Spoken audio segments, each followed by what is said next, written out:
Angle of elevation or depression. Okay, so angle of elevation is the angle when you're sitting on the ground and you're looking up the top of anything. That is the angle of elevation, right?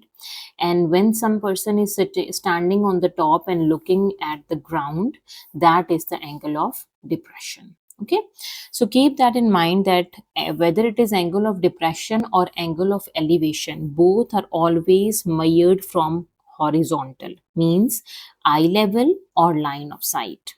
Okay, so as I told you, angle of elevation is the angle when you're standing on the ground and you're looking at the top. That is your angle of elevation, right? So angle of elevation is always measured from the horizontal or from the eye level or from the line of sight.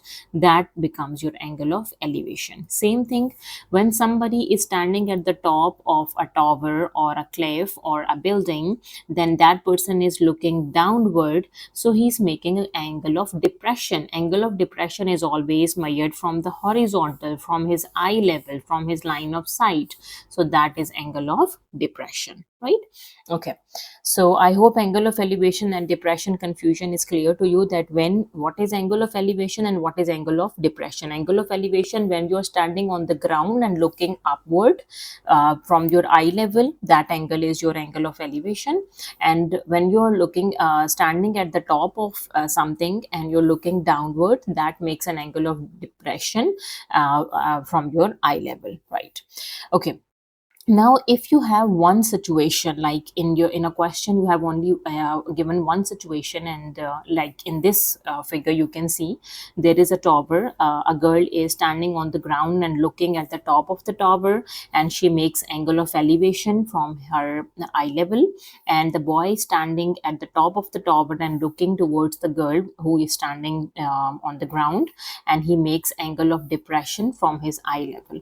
So in this situation, angle of depression and angle of elevation both are same, because they too makes an alternate angles. We have done the video on alternate angles, the type of all angles. I have explained you in the video title angles.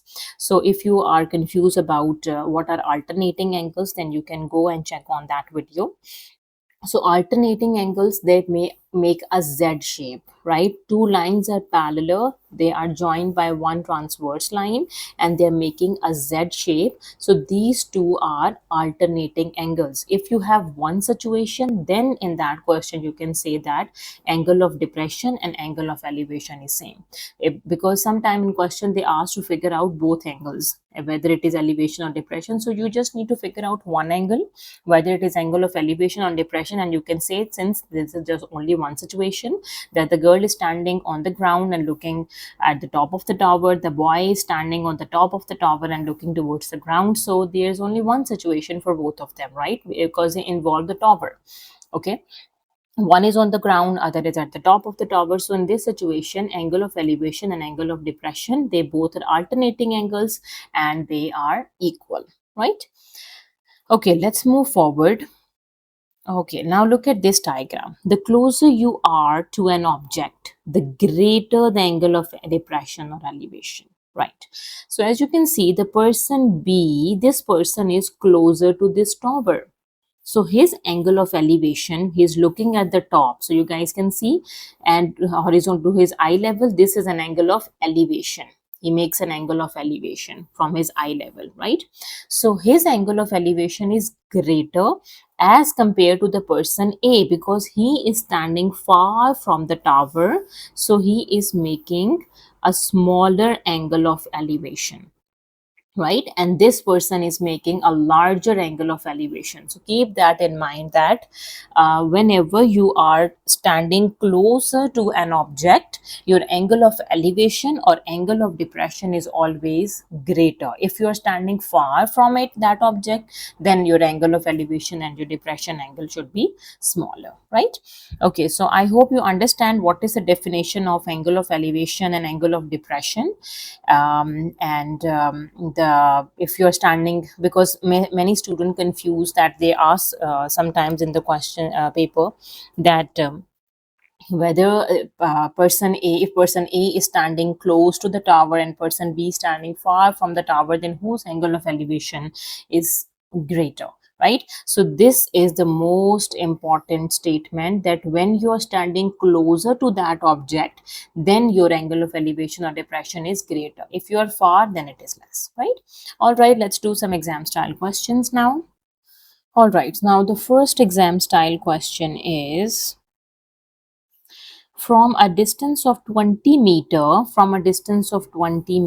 the angle of elevation to the top of the tower is 35 degrees. So this is the angle of elevation to the top of the tower, right? So this is a tower, top of the tower, the somebody standing on the ground, and that person is looking to the top of the tower from his eye level. His angle of elevation is 35 degrees. It is given in the question. The question is, how far is the tower? How high is the tower? We need to figure out the height of the tower each. Okay, now as you guys can see from the diagram, it is easily clear that this is a right angle triangle. It makes a right angle triangle, okay? And for the right angle triangle, to get the missing length, by using the angle and one side, we can apply the trigonometric ratios, because trigonometric ratios are applying to get the missing length or the missing angles of a right angle triangle only. Okay, now this is the angle, so its front side is always the opposite and the other side is the adjacent, and the inclined one is the hypotenuse. So right now we don't need the hypotenuse.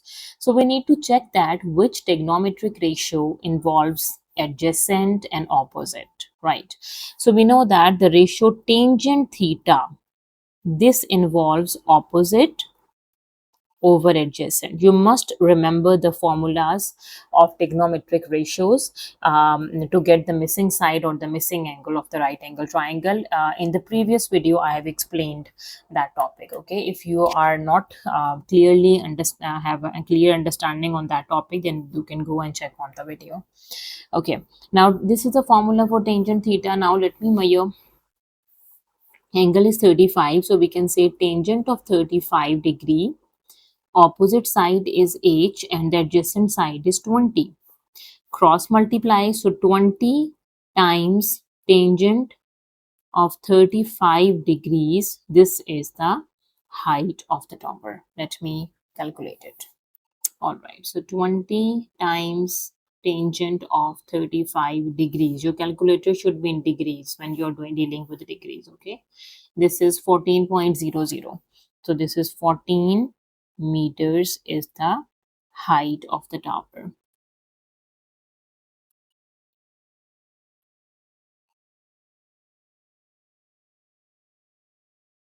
All right. Okay, now the second exam style question is, the line AB represent the glass walkway. Okay, the line AB, the line A and the line B. This line AB, sorry, this line AB, not these two. The line AB represents the glass walkway between the Petronas Tower in Kuala Lumpur. Okay, so these are two Petronas towers in Kuala Lumpur. So this is the glass walkway. Okay, the walkway is 58.4 meter long. This is given and is 170 meter above the ground. So this walkway above the ground, it means from the this is the ground level. So above the ground, this is this much tall. This is, sorry, it is a ground level, so means 170 meter above the ground. So this walkway is 170 meter above the ground. Okay, the angle of elevation of the point P from A is 78.3 degrees. It is given to us. Calculate the height of P above the ground. Okay, so what is the height of the point P above the ground? So this is the ground. Okay, so we need to measure the whole height basically from this to this point. For this, we have given the height from B to the ground is 170 meters. So basically, we need to find what is P to B. Okay. All right. So look at this triangle. This shape makes a right angle triangle, you can see. We are familiar with this right angle triangle. All right. Okay. So this is the angle. So its front side is always the opposite side, and this one is the adjacent side. Okay. Now, which trigonometric ratio involves opposite and adjacent? Tangent involve opposite and adjacent, right?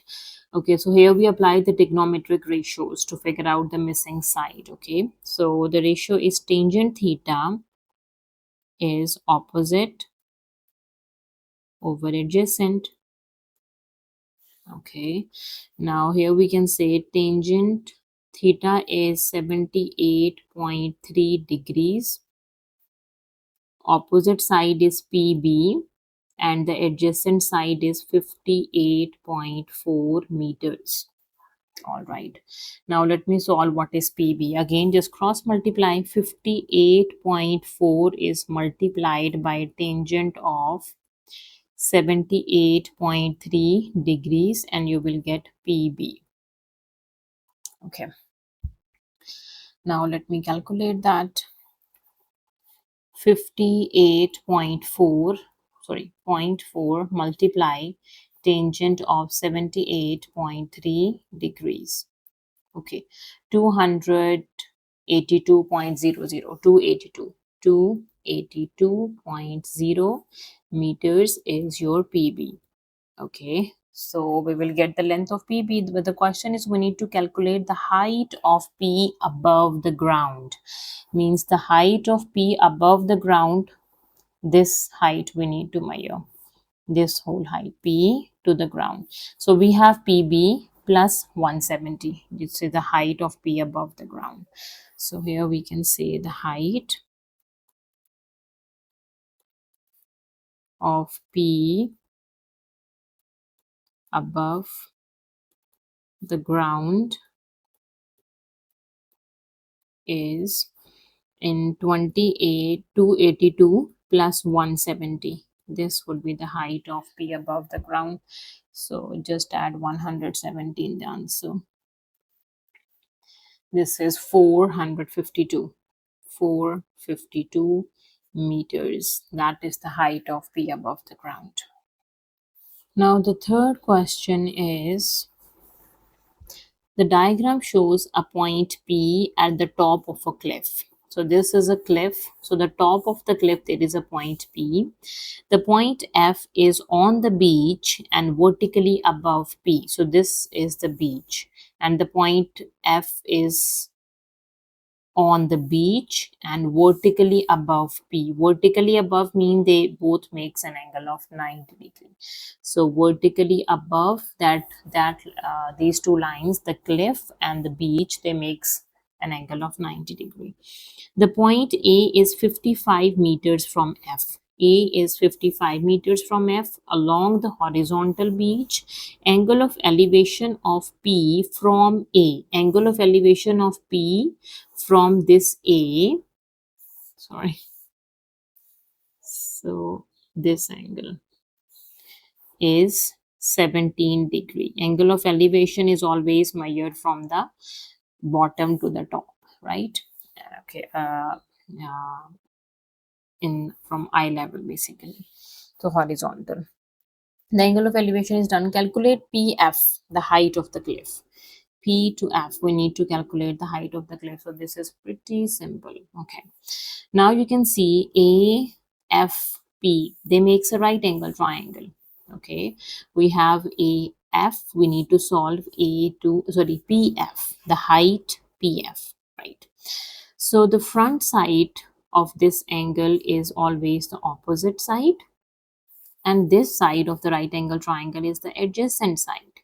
So the trigonometric ratio tangent involve opposite and adjacent. So here we can say tangent of theta, which is 17 degree, is opposite side is PF, the height of the cliff, and the adjacent side is 55.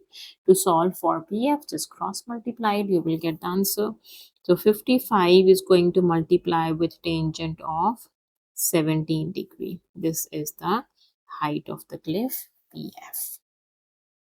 Okay, 55 multiply tangent 17 degree.